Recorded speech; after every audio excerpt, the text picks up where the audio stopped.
welcome into another episode of Johnnie Torch Reviews. Today we'll be taking on Secret Invasion. This is the somewhat controversial show that what MCU project hasn't been controversial lately, at least. But the return of Samuel L. Jackson to the role of Nick Fury, he finally gets a bit of a spotlight here. Not getting his own movie, but getting his own miniseries. And this picks up shortly after, well, the threads of the Captain Marvel movie. This is not exactly time-wise placed after that, but we get to see what has been going on behind the scenes with him and the Skrulls, since the Skrulls have assimilated to Earth somewhat undercover. And, it was based very lightly, very superficially on a comic book run, which I have not read. So there's not going to be too many comparisons between that series and the comics from me because I haven't seen them. But apparently, the thread is the same where the Skrulls have begun impersonating different Marvel characters, Marvel heroes. And the danger is that they're going to take over from within and cause World War III. And it's up to Nick Fury and his merry band to put a stop to it. Now, first of all, I was happy to see Nick Fury get the spotlight for a change. I think everybody wanted to see him get either his own movie or some kind of television series that worked out for him. That's kind of what we thought. I think Agents of S.H.I.E.L.D. was going to be, that he was going to be somehow behind the scenes and show up every so often to give Coulson some orders. A lot of people were suggesting that Agents of S.H.I.E.L.D. would play a big part, the TV series would play a big part in this, that they were somehow laying the ground rules for this series through Agents of S.H.I.E.L.D. But again, it was only in a very superficial way. I think they brought back Extremis from Iron Man 3, which also had some kind of part to play in the Agents of S.H.I.E.L.D. series. Uh, we're going to go spoilers, all spoilers on this, because I think everybody had plenty of time to check it out if they were going to. Apparently, not too many people did. I think this was reportedly one of their lowest viewed shows. And in a sense, that's a shame because I enjoyed it. I thought it was pretty good. Now, it starts off, and this was the biggest disappointment I had, is they killed off Maria Hill. And of course, I'm a big fan. I enjoy seeing Kobe Smulders whenever possible. And she got a very ignominious death here. A very sad and pathetic death because the main villain here, Gravik, impersonates Nick Fury and basically just kills her with very little pomp and circumstance to her death. I mean, they did show a funeral, which is more than Natasha got from Endgame. So I mean, they kind of tried to play it that there was something serious happening with her passing, but she's been with the show. She was in Agents of S.H.I.E.L.D. She was in Avengers, and again, I always wish they could have done something more with her. I guess her biggest role was probably in The Winter Soldier, and they never really gave her the screen time that I thought she deserved. And unfortunately, it doesn't look like we're going to get any more screen time from her from here on, because I think this is a death that's going to take. Now, I mean, with all things being equal, I think she probably can get a cameo like Coulson got in Captain Marvel, where they're going to show a flashback or something somewhere. But for all intents and purposes, I think this was her swan song. And I think Kobe Smulders said as much in interviews, that she doesn't really expect this to be anything but final. So that was very disappointing. But the series itself, once you get past that, I found it very entertaining. A lot of people were comparing it to Andor and saying it was sort of the Andor of the MCU. I would have to disagree because I was very bored and dissatisfied with Andor, because Andor had to live up to the Star Wars brand.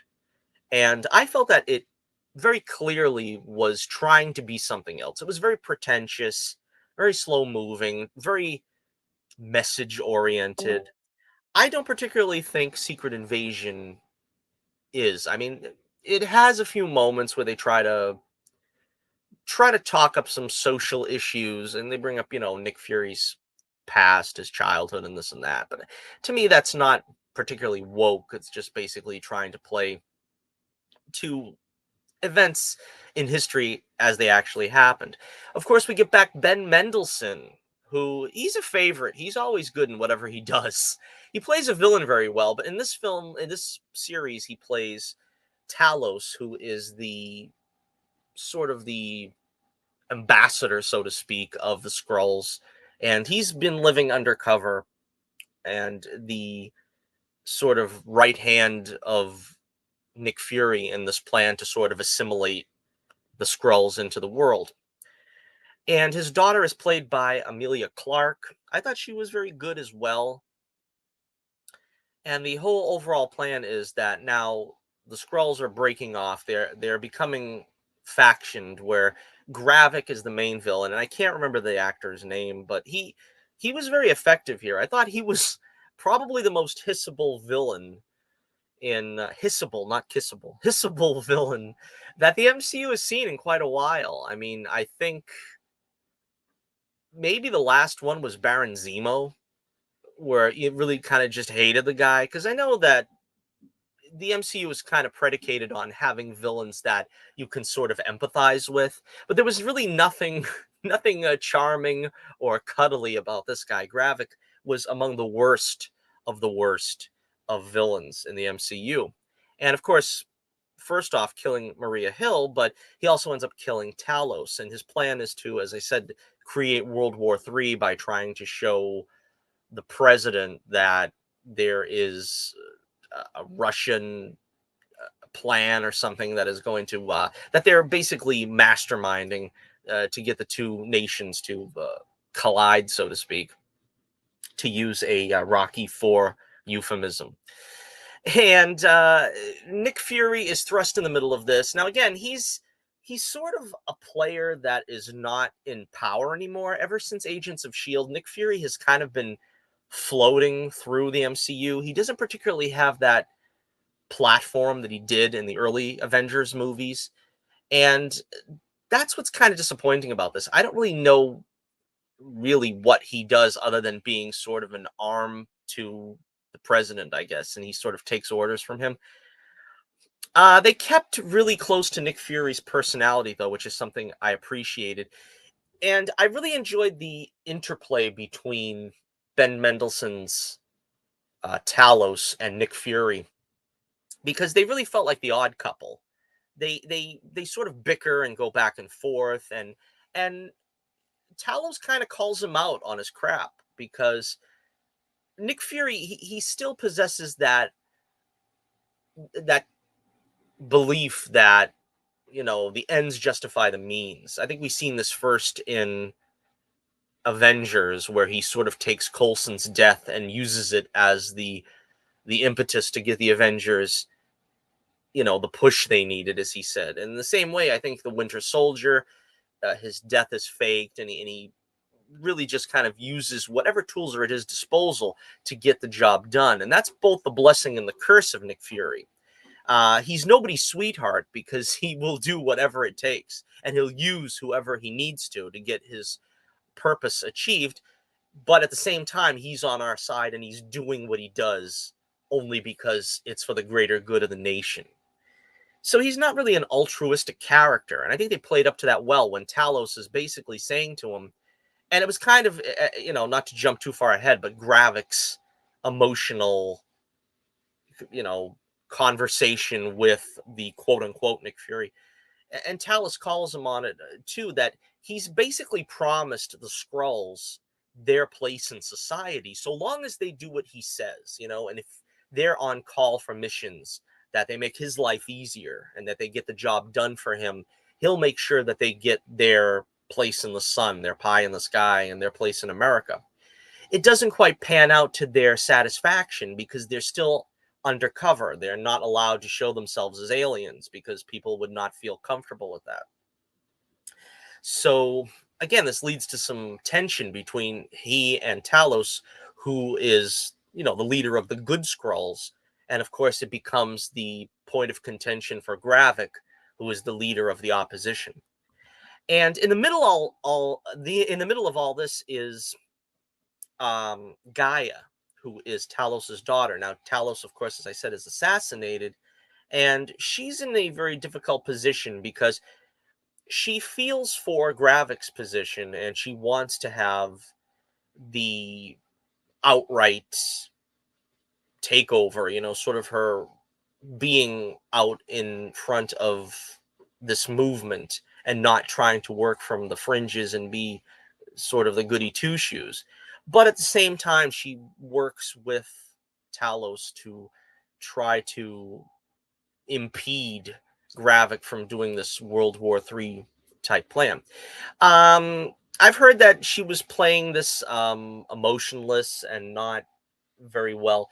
I had a different take on that. I disagree with that because I think what she's playing here is a very cold and disaffected spy, agent, operative, whatever way you want to put it. And I think the facts are that she's like very dead inside. She doesn't have an emotional attachment to the movement anymore.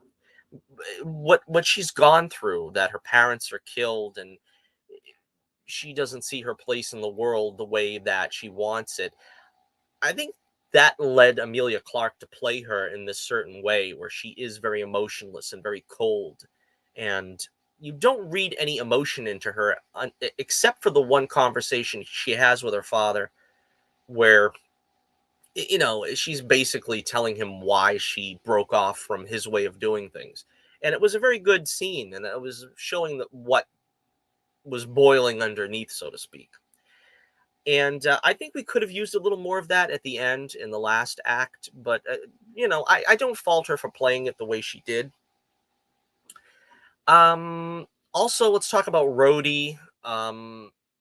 We got See, the original impetus of the Secret Invasion was that in the comics, it was that a lot of the players, the main players that you thought were who they were actually Skrulls. I think, if I remember correctly, Spider Woman was one of them. I think Captain America might have been one of them in the comics. This is a less ambitious take, and I think that's also why a lot of people didn't quite cotton to the show because basically only Everett Ross and Rhodey were the only main members of the MCU that were swapped out for Skrulls.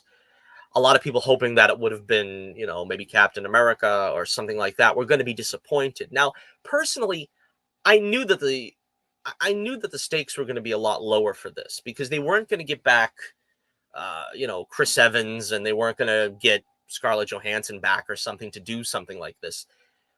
Unfortunately, that was the case, and I was prepared for that. Now, I think maybe a lot of people were hoping that this was going to be a higher stakes problem that was going to involve the Avengers and this and that. I didn't have that. I tempered my expectations. So, because I think that was a quote from one of the showrunners that a lot of people are running with that are saying, well, we had expectations way too high from the fans. Well, if you did that, you kind of did that to yourself because I certainly didn't think this was going to be at the level of an Avengers event. And I think you were setting yourself up for disappointment if you were expecting that. It's just kind of common sense it wasn't going to be because it's a miniseries on Disney Plus.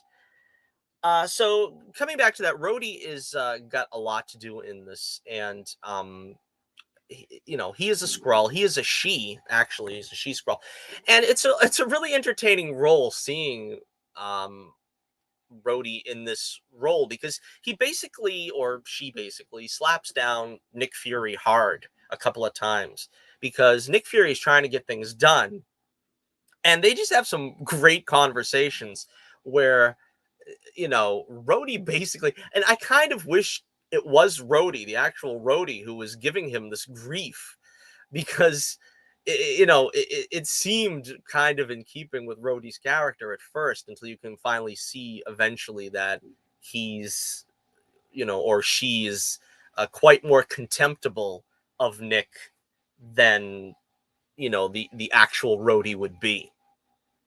And it makes for some really interesting scenes. Um, we have another operative here named Sonia, which I didn't care for all that much. I honestly would have preferred. I think that's where you could have put in Maria Hill as sort of the only real trustworthy agent that Nick Fury has to lean on. Uh, she was amusing. She was sort of like this British dowager lady that, very snarky, kind of has the game all figured out, and she knows what side is, the coin's going to land on. Not a bad character, but again, I would have preferred maybe that they had Maria Hill as the only confidant and not made her the Coulson of this show, because that's basically what they did. It was sort of like shock value.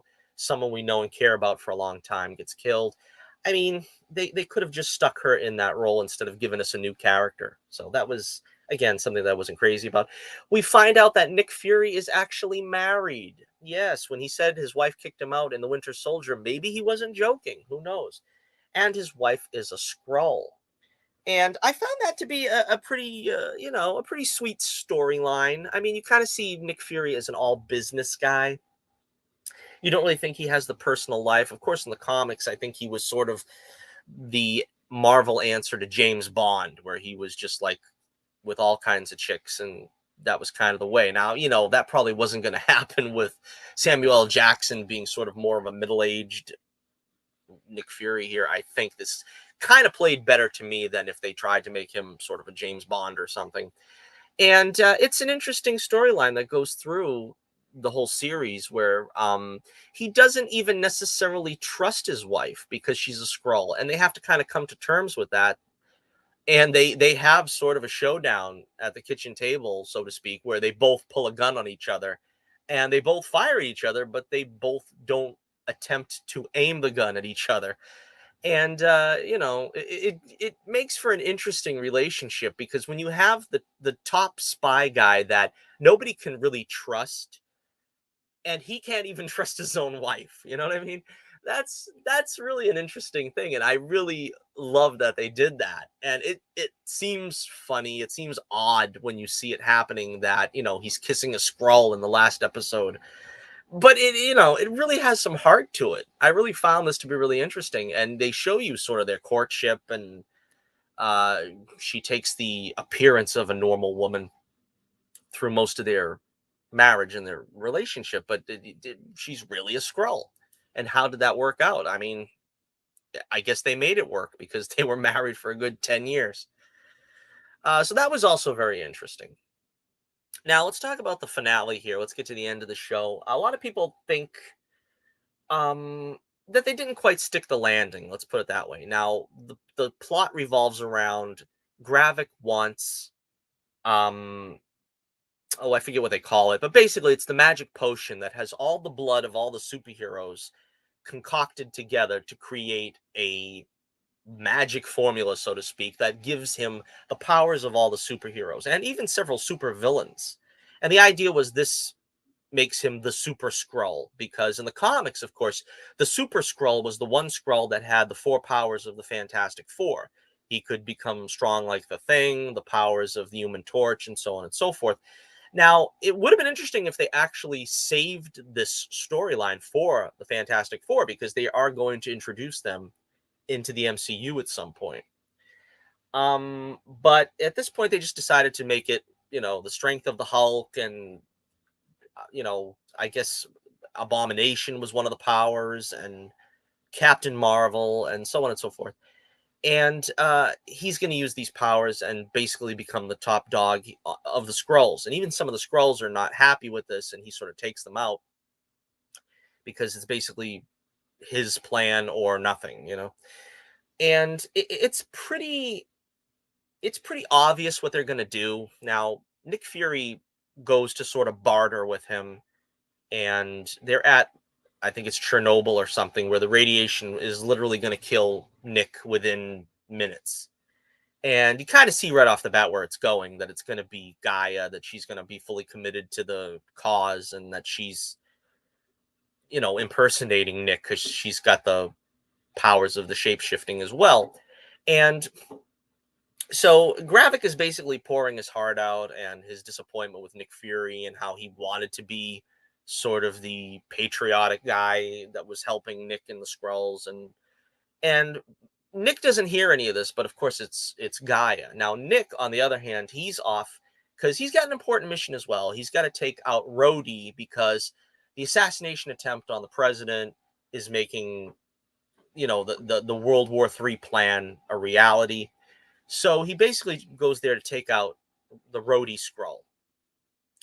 And he's not there for this big final confrontation. Now, to me, again, I felt that this was appropriate because, of course, what happens is Gaia gets the same powers because she hands over the magic elixir or whatever to Gravik, and while he powers himself up, it's sort of like a Superman 2 thing. While he's powering himself up, he doesn't realize he's powering her up because she's in disguise. So she gets the same powers as him, and she pulls a fast one.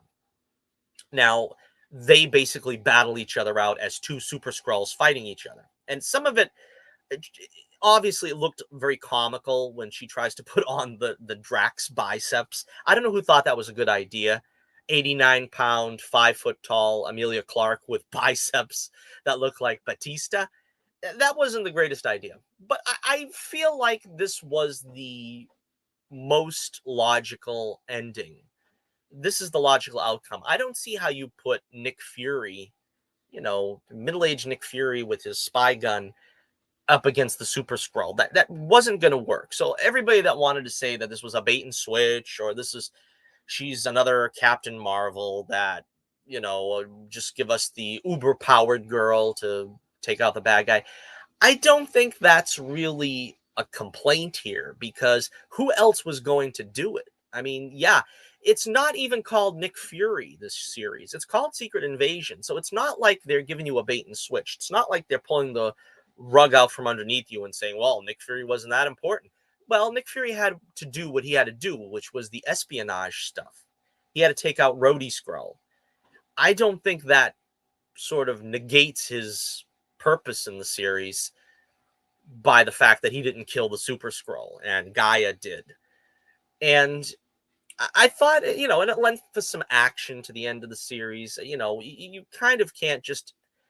That's kind of what the complaint was with Andor, was that it was too ponderous. It was 2 episodes of build up and discussion to the 1 episode of action. I didn't feel that was the way here. They did try to service the story with a lot of action, and I think this was a good finish for the story with a big action scene. Now, I think kind of they had it kind of resolved pretty easily. I mean, she sort of just blasts a hole in him, and that's it. And I kind of feel like, well, didn't he have healing powers? Is that part of like the Hulk's DNA or Abomination's DNA or something? It kind of felt like just to blast a hole in him to kill him was kind of anticlimactic. But apart from that, I mean, I thought it was a pretty good ending. I feel like they had a lot of ADR, and you could tell they had a lot of cut-ups in the last episode, where I think they were trying to keep the story flowing a lot more succinctly than they probably had planned. I think they tried to make this a lot more easier to understand, and I think it was probably meant to be a little more ambitious, but you could tell they sort of chopped it up a little bit to try to make it more palatable. At least that was my intention. My estimation of it was what they did. But so in the final analysis, a lot of speculation is going on. How long was Rhodey a Skrull? How long was Everett Ross a Skrull? With Everett Ross, I imagine he was the legitimate Everett Ross during Black Panther. I don't know about the sequel. As far as Rhodey's concerned, they're trying to say that he was a Skrull since Civil War. I don't really see that. I think that he was probably a Skrull since Endgame, because if you take him back that far, he's going to have to go through rehab and surgeries because of his leg injury or his, mobility issues, whatever it was. I haven't seen Civil War in quite a while, but the fact was he basically couldn't walk. And if you have a Skrull after that getting therapy and surgeries, I think they would know, because part of what they show is that when the Skrull loses concentration, like when they're in intense pain, they're going to revert back. And I don't think so much that they could fake that with Rhodey Skrull. I think once he had the leg braces and whatever it was that Tony gave him that he could walk again, I think at that point that's when they could do the swap. But again, I don't think even the MCU really know this yet, and I have a feeling they're not going to know until the Armor Wars show, when they probably deal with the fallout of this and the aftermath of this. All right, so in the final analysis here, I would say I think it was a successful series. I think uh I would give this, honestly, probably 4 stars out of 5. It kept my interest, it kept me hooked. I was some of it was kind of easy to follow, easy to see the swerves. So it doesn't get a 5. And of course, like I said, I didn't really like the death of Maria Hill. I was sad to see Talos go. I think it could have been a different story had Gaia been the one to die, and maybe we saw Talos being revenge bent. That might have been a little bit more, uh, potent. But as it were, it was still, I think, one of the upper levels of the MCU television that we got. I still think Loki season 1 is probably my favorite, with WandaVision in second place. This is probably about as good as Moon Knight. I liked Moon Knight. I think this was probably about even with that. Maybe Moon Knight would be a hair ahead of it. Um, didn't see Ms. Marvel, and I didn't like She-Hulk. I thought Hawkeye was mid. This is probably above that, I would say, in terms of my enjoyment of it. I know that, Hawkeye, it felt like it was dragging along a little too much. This felt a little bit more punchy and moved along at a better clip. To give it a letter rating, I'd probably say this was a B minus. Maybe a B minus would be probably the best estimation I could give. They didn't shoot for the stars, but they did enough to, to keep it enjoyable. And I think it's going to move into the next segment of the MCU pretty well. I think I don't know if the events will lead into the Marvels, but apparently Nick Fury and his wife are going back to the Skrull ship or whatever, that they're going to try to continue on with that part of the mission. And again, that kind of confused me as well. I don't know how much time Fury actually spent on Earth. I guess it was only the times he was in the movies or in Agents of S.H.I.E.L.D. We don't really get too much information on that front either. But, I think it pretty much serviced the story of Nick Fury. Um, and going forward, it gives us a place to lead us into the Marvels. All right, so let me know what you think in the comments below. Were you a fan of Secret Invasion? And there was a lot of controversy about the AI opening. I didn't care about the opening. It was one of the lesser openings of these shows. I didn't really pay much attention to it. Did that influence you at all and bother you about your opinion on the show? They used AI in the credits. I don't know. Didn't bother me. But I didn't like it. What they did with it. All right, so let me know what you think in the comments below, and we will see you next time on another Johnnie Torch review. Until then, this is Johnnie Torch reminding you once again, keep the flame burning brightly, and I'll be with you again real soon.